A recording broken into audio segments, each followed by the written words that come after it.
Hello and welcome to my field experience video presentation. Today I will be talking about the Nanaimo mines scattered around here on Vancouver Island, BC.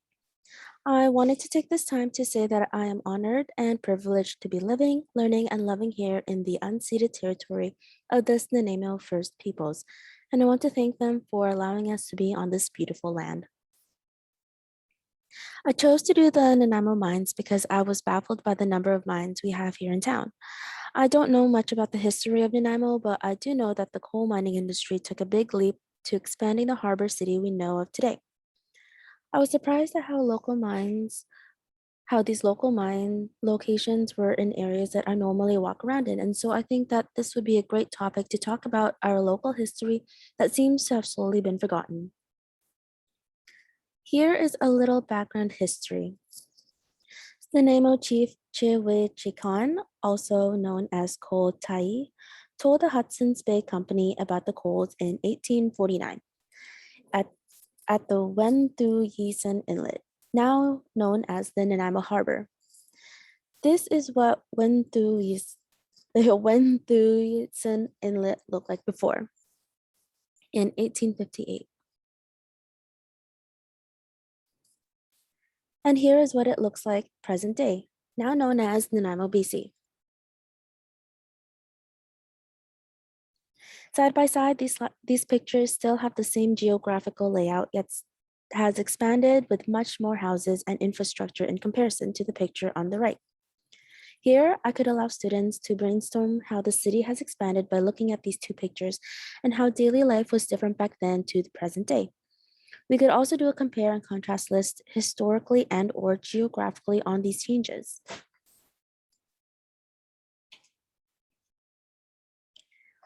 In 1850, coal was brought to Victoria to be investigated when HBC clerk Joseph Mackay decided to go to Nanaimo himself to take a look at them. A memorial flag in honor of Mackay can be found at the Bastion Lighthouse located at the harbor of Nanaimo. A post was created at Nanaimo Harbor with the intention of, quote, taking possession of the local beds lately discovered therefore and in half of the Hudson's Bay Company, end quote. This was said by Governor James Douglas. In 1852, the first shipment of coal from Nanaimo boarded the Cadboro. In November 1854, the Princess Royal arrived with 24 coal miners and their families to Colville Town, renamed to Nanaimo in 1860. The population would rise to 1,000 by 1874. The HBC coal mining operation would eventually evolve to become the Nanaimo Coal Company, and in 1862, the British firm would lately rename it the Vancouver Coal Mining and Land Company. Nanaimo's longest running and highest producing mine, the Esplanade No. 4, would close in 1938, and the last mine, the Bright Mine, closed in 1953, marking the end of over 100 years of coal mining. Here, students can look at and realize how much the mining industry created a major impact in populating and growing Nanaimo. The resources and information in the next slides are found in a website created by VIU. They offer a map of all the known mines around the city with background information as well as interviews of people who used to work in these mines with audio or text versions. There are many locations to choose from, so there is a flexibility on where you can show these sites. There are lots of options to choose from since you will be visiting a handful of locations if there needs to be a program or inquiry as an assessment. These activities are recommended to older students, even high school students, as it requires maturity and independence. However, teaching these to the younger grades is also possible. I will be talking about 3 mines, and I had chosen the Brecken location because it is now the well-known Departure Bay Ferry Terminal, the first ever mine, the No. 1 Esplanade, and finally the modern mine. The Brecken mine is officially called the No. 4 Northfield. It opened in 1904 by the Western Field Company, but locals referred it to as Brecken. The story goes that English immigrant mine workers recognized a fern from home that they commonly called as bracken. So the story goes that bracken became bracken and the mine was officially renamed. It was one of the least inexpensive mines due to its proximity to the ocean, meaning that coal could be directly transported to shops from the site. Bracken was considered one of the more modern mines with up-to-date equipment and electric lighting. Now, the harbor is best known for the Departure Bay Ferry Terminal, where the locals and travelers can take the ferry over to Horseshoe Bay on the mainland. There is also the Bracken Boat Launch for boaters and access to the seaplanes. I would take the class to Beach Estates Park, either starting from the entrance of the trail located on Departure Bay Road or the small trail that starts on Beach Drive. The pictures here are from the small trail on Beach Drive. The path is clean and well maintained, and there are quite a few stairs that left me breathless, but not as breathless as the view. Students can explore the surroundings and observe the changes that have been made around the bay.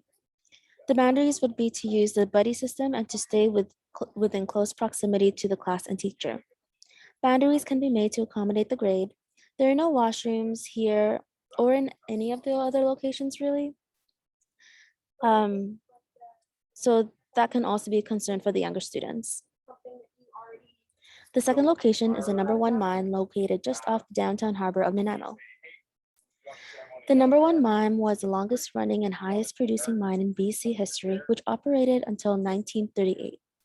It had the first electric trolley motor to operate underground in a BC coal mine, which was useful for hauling coal mined near Protection Island.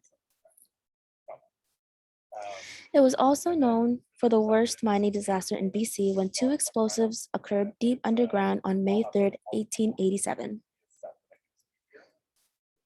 150 miners were killed, including 53 Chinese workers who were only identifiable with a number. Now the number one mine location has turned into a helicopter platform for the company HeliJet and a wharf that they call the Nanaimo Port Authority Assembly Wharf.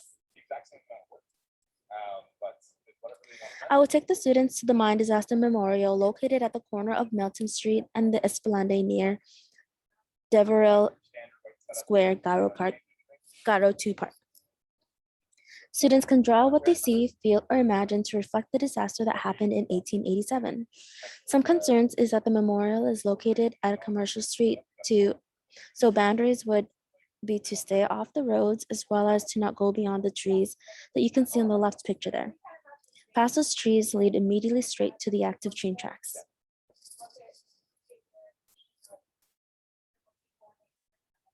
The last mine is a modern mine located south of Nanaimo in South Wellington. Developed by Pacific Coast Coal Mines in 1912, but it wasn't able to extract coal until April 1913. However, was suspended due to a miners' strike.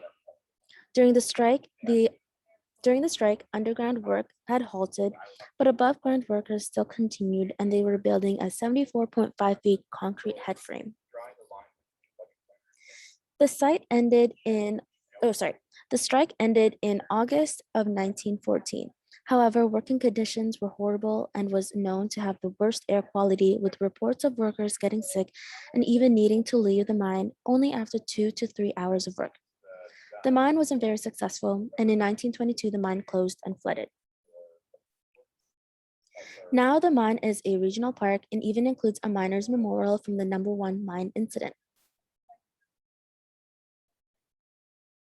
The regional park also includes the original 74.5 feet concrete headframe that had a $1.4 million restoration project in 2019. It is also known to be one of only 2 remaining structures of its kind in North America.